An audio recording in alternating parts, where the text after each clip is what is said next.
Survei Nasional Literasi dan Keuangan Indonesia yang dilakukan oleh Otoritas Jasa Keuangan pada tahun 2022 menyimpulkan bahwa indeks inflasi keuangan Indonesia sudah mencapai 85,1%. Namun, dalam survei yang sama, indeks literasi keuangan Indonesia hanya mencapai 49,68%. Hal tersebut menunjukkan bahwa dari 100 masyarakat Indonesia hanya terdapat setengahnya saja yang memahami dan mengerti tentang literasi keuangan. Terdapat jurang pemisah sebesar 35,42% antara indeks inklusi keuangan dengan indeks literasi keuangan. Hal tersebut menunjukkan bahwa ada sebanyak 35,42% masyarakat Indonesia yang menggunakan jasa keuangan namun tidak memahami tentang produk atau jasa keuangan yang digunakannya. Keterbatasan akan pemahaman literasi keuangan inilah yang dapat menyebabkan masyarakat rentan akan risiko penipuan. Masyarakat yang demikian sangat riskan terjebak dalam investasi bodong yang memberikan iming-iming imbal hasil tinggi namun omong kosong. Mereka tidak memahami risiko apa yang dibalik investasi tersebut. Ketidakpahaman masyarakat akan risiko investasi ini dapat menimbulkan berbagai efek domino yang dapat berdampak buruk bagi perekonomian negara. Ketidakpahaman ini juga lah yang memupuk subur investasi bodong di Indonesia. Satgas Waspada Investasi Otoritas Jasa Keuangan mencatat nilai kerugian masyarakat akibat investasi bodong sepanjang tahun 2018 hingga 2022 mencapai 123,51 triliun rupiah.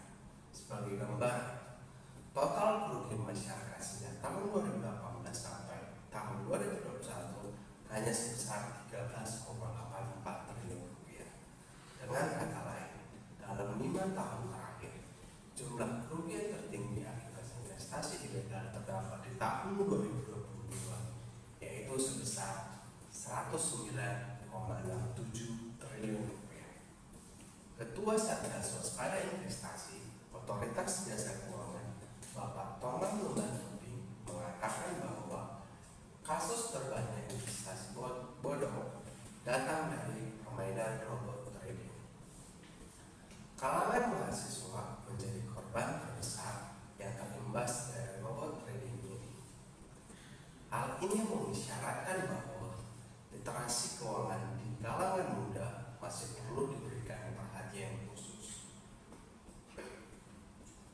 Literasi keuangan merupakan bekal keterampilan yang sangat diperlukan bagi generasi muda untuk dipelajari, terlebih di era digital ini.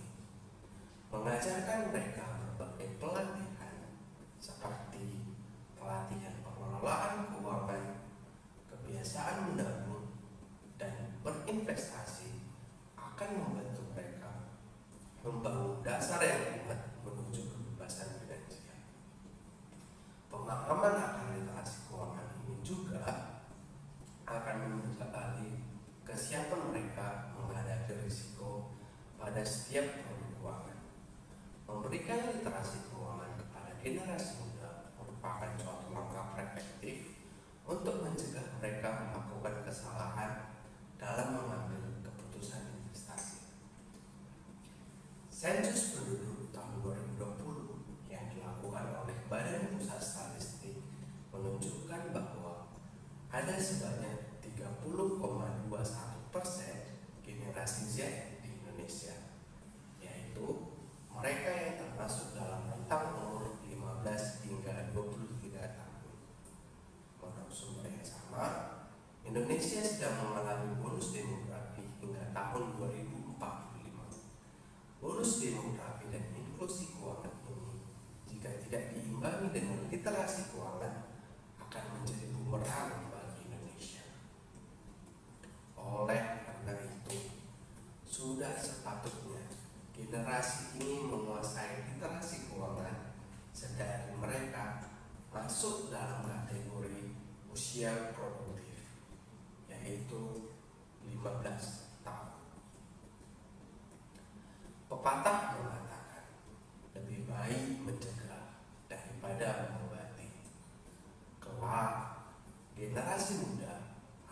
menjadi orang tua.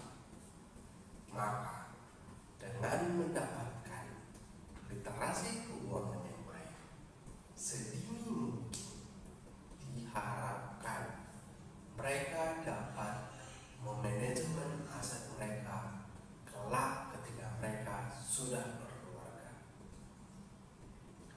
Dengan mengenal sedini mungkin berbagai macam produk keuangan dan berbagai karakter risiko yang ada, maka mereka telah dipersiapkan untuk dapat mewujudkan stabilitas finansial keluarga mereka di kemudian hari.